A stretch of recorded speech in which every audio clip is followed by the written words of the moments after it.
1950ல நடக்கக்கூடிய ஒரு பேரடி ஃபிலிமா தான் இந்த காந்தா படம் பார்த்தீங்கன்னா வந்திருக்கு. அண்ட் படத்துடைய ஹீரோவான துல்கர் சல்மான் வந்து பார்த்தீங்கன்னா, டி.கே. மகாதேவ் அப்படிங்கிற கேரக்டர்ல வராரு. ஒரு பெரிய ஸ்டாரா வந்து இருக்காரு. ஒரு சினிமா ஹீரோவா வந்து இருக்காரு. அவருடைய ஆசானா, அவருடைய குரு வந்து பார்த்தீங்கன்னா சமுத்திரக்கனி வராரு. ஐயா அப்படிங்கிற கேரக்டர்ல வராரு. சோ இவங்க 2 பேரும் சேர்ந்து வந்து பார்த்தீங்கன்னா, சாந்தா அப்படின்னு சொல்லிட்டு ஒரு படம் முன்ன ஸ்டார்ட் பண்றாங்க. சோ அந்த படம் போயிட்டு இருக்கும்போதே பார்த்தீங்கன்னா, துல்கர் சல்மானுக்கும் சமுத்திரக்கனிக்கும் ஒரு கிளாஷ் அப்படிங்கிறது வந்துருங்க. ஒரு ஈகோ கிளாஷ் மாதிரி வந்துருது. சோ அதனால ஒரு கட்டத்துல அந்த படம் பார்த்தீங்கன்னா டிராப்பே ஆயிருது. சோ அதுக்கப்புறம் ரொம்ப வருடங்கள் கழிச்சு இந்த படம் வந்து பார்த்தீங்கன்னா மறுபடியும் ஸ்டார்ட் ஆகுது. சோ இந்த சாந்தா படத்தை அவங்க எடுத்து முடிச்சாங்களா இல்லையா, துல்கர் சல்மானுக்கும் சமுத்திரக்கனிக்கும் இருந்த அந்த ஈகோ கிளாஷ் வந்து முடிஞ்சுச்சா இல்லையா அப்படிங்கறத இந்த காந்தா படத்துடைய ஒன்லைன்.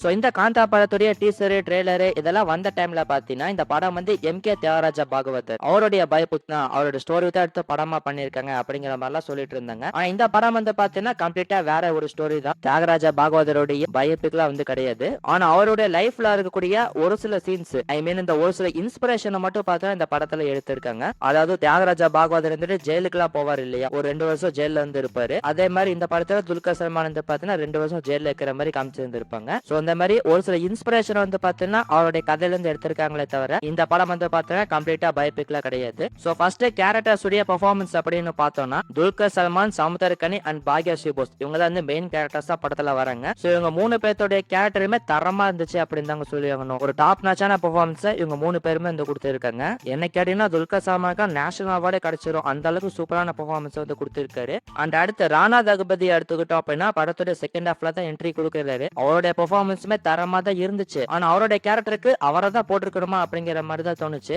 வேற யாராச்சும் போட்டுருக்கலாமே, இவ்வளவு சின்ன கேரக்டரா இருக்கே அப்படிங்கிற மாதிரிலாம் தோணுது. சோ ஒருவேளை படத்துல அவரு ஒன் ஆஃப் த ப்ரொடியூசர் அப்படிங்கிறதுனால சேர்த்துக்கிட்டாங்களோ. ஆனா அவருடைய பெர்ஃபார்மன்ஸ் ஆகட்டும், அவருடைய கேரக்டர் ஆகட்டும் ரெண்டுமே தரமா இருந்துச்சுங்க. அண்ட் அடுத்து இந்த காந்தா படத்துக்கு ஸ்கிரீன் பிளே எப்படி பண்ணிருக்காங்க அப்படின்னு பார்க்கும்போது படத்துடைய ஃபர்ஸ்ட் ஹாஃப் வந்து பாத்தீங்கன்னா ரொம்ப ஸ்லோவா தான் இருந்துச்சு. ஒரு ஸ்லோ ஸ்பேஸ்டு ஸ்கிரீன் பிளேவா தான் எடுத்துட்டு போறாங்க. அந்த டிராமாவை செட் பண்றதுக்கே பார்த்தீங்கன்னா நிறைய டைம் ஆயிருச்சு. அண்ட் அடுத்து இன்டர் பிளாக் வந்து பாத்தீங்கன்னா ஒரு பெரிய ட்விஸ்டோட முடிச்சிருந்தாங்க, அதுவுமே சூப்பராகவே இருந்துச்சு. அண்ட் அடுத்து செகண்ட் ஹாஃப் வந்து பாத்தீங்கன்னா ஸ்டார்ட் ஆச்சு. செகண்ட் ஹாஃப் வந்து பாத்தீங்கன்னா டோட்டலாவே சேஞ்ச் ஆயிடுச்சுங்க. ஒரு இன்வெஸ்டிகேஷன் த்ரில்லர் ஃபிலிமா மாறிடுச்சு. சோ அதெல்லாம் வந்து பாத்தீங்கன்னா பயங்கர எங்கேஜிங்கா இருந்துச்சு அப்படின்னு சொல்லலாம். அண்ட் அடுத்து கிளைமேக்ஸ் வந்து பாத்தீங்கன்னா ஒரு நல்ல எமோஷனலோட வந்து முடிச்சிருந்தாங்க, அதுவுமே சூப்பரா இருந்துச்சு. சோ ஓவரால் இந்த காந்தா படத்துக்கு பாத்தீங்கன்னா டீசென்டான ஸ்கிரீன் பிளே அப்படிங்கிறது பண்ணிருக்காங்க. ஃபர்ஸ்ட் ஹாஃப் கம்பேர் பண்ணும்போது செகண்ட் ஹாஃப் வந்து பாத்தீங்கன்னா சூப்பரா இருந்துச்சு அப்படின்னு சொல்லலாங்க. அண்ட் அடுத்து மியூசிக்கு எடுத்துக்கிட்டோம் அப்படின்னா ஜாக்ஸ் பிஜாய் அவர் தான் படத்துக்கு மியூசிக் பண்ணிருக்காரு. பிஜிஎம்ல வந்து பாத்தீங்கன்னா தரமாவே பண்ணியிருந்தாரு. ஆனா சாங்ஸ் வந்து பாத்தீங்கன்னா அந்த அளவுக்கு இல்லங்க, ஓகே அப்படிங்கிற மாதிரி இருந்துச்சு. சோ படத்துல அந்த சாங்ஸ் எல்லாம் வரும்போது பாத்தீங்கன்னா நல்லா போயிட்டு இருக்கிற படத்துக்கு எதுக்குப்பா சாங் அப்படிங்கிற மாதிரி தான் இருந்துச்சு. ஒரு ஸ்பீடு பிரேக்கரா தான் படத்துக்கு இந்த சாங்ஸ் எல்லாம் அமைஞ்சிருக்கு அப்படின்னு தான் சொல்லி ஆகணும். ஆனா மத்தபடி பிஜிஎம்ல வந்து பாத்தீங்கன்னா ஜாக்ஸ் பிஜாய் சூப்பரா பண்ணிருக்காரு அப்படின்னு சொல்லலாங்க.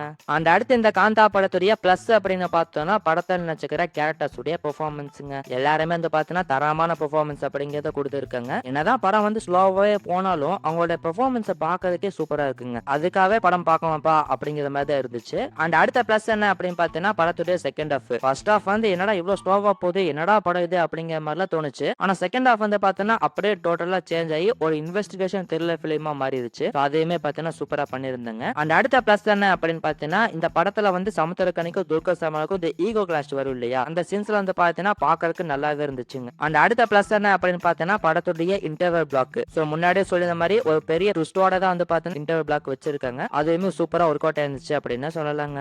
அண்ட் அடுத்து படத்துல மைனஸ் அப்படின்னு பார்த்தோம்னா பெருசா மைனஸ்லாம் இல்ல. படத்துல ஃபர்ஸ்ட் ஹாஃப் மட்டும் ஸ்லோவா இருந்துச்சு, அதை மட்டும் கரெக்ட் பண்ணிக்கலாமோ அப்படிங்கிற மாதிரி தோணுச்சு. அண்ட் அதே மாதிரி ஃபர்ஸ்ட் ஹாஃப் தாண்டி செகண்ட் ஹாஃப்லயுமே ஒரு சில லேக்யான போர்ஷன்ஸ் எல்லாம் இருந்துச்சு, அதெல்லாம் இன்னுமே எங்கேஜிங்கா பண்ணிக்கலாமோ அப்படிங்கிற மாதிரி தான் தோணுச்சு. மத்தபடி படத்துல நெகட்டிவ் அப்படின்னா எதுவுமே கிடையாது. சோ ஓவரால் இந்த காந்தா படம் வந்து பாத்தீங்கன்னா ஒரு ஒன் டைம் வாட்சபிள் பிலிமா வந்து அமைஞ்சிருக்கு. என்னதான் ஸ்லோவான ஸ்கிரீன் பிளேவா இருந்தாலும் ஒரு ஒன் டைம் வாட்சபிள் பிலிமா இந்த காந்தா படம் பாத்தீங்கன்னா அமைஞ்சிருக்கு. ஆனா துல்கர் சல்மானுடைய லாஸ்ட் படங்களை கம்பேர் பண்ணும்போது இந்த படம் கொஞ்சம் ஓகே அப்படிங்கிற ரேஞ்சில தான் இருக்கு. ஏன்னா லாஸ்டா ரிலீஸான எல்லா படமே பாத்தீங்கன்னா சூப்பரா இருந்துச்சுப்பா, தரமா இருந்துச்சுப்பா அப்படிங்கிற மாதிரி தான் இருக்கும். ஆனா இந்த படம் பார்த்தோன்னா ஒரு ஒன் டைம் வாட்சபிள் பிலிமா தான் அமைஞ்சிருக்கு, ஓகே அப்படிங்கிற மாதிரி தான் அமைஞ்சிருக்கு. இருந்தாலுமே துல்கர் சல்மானுக்கு இந்த படம் பாத்தீங்கன்னா இன்னொரு வெற்றியை தாங்க கொடுத்திருக்கு. சோ இந்த காந்தா படத்துக்கு என்னோட ரேட்டிங் வந்து பாத்தீங்கன்னா 3.6 அவுட் ஆஃப் 5. நீங்க இந்த காந்தா படம் பாத்துட்டீங்களா? அப்படி பாத்துட்டீங்கன்னா உங்களோட ரேட்டிங் என்ன, உங்களோட ஒப்பீனியன் என்ன அப்படிங்கறத இந்த கமெண்ட்ல சொல்லிட்டு போங்க. அடுத்து இன்னொரு வீடியோல நம்ம பார்க்கலாம்.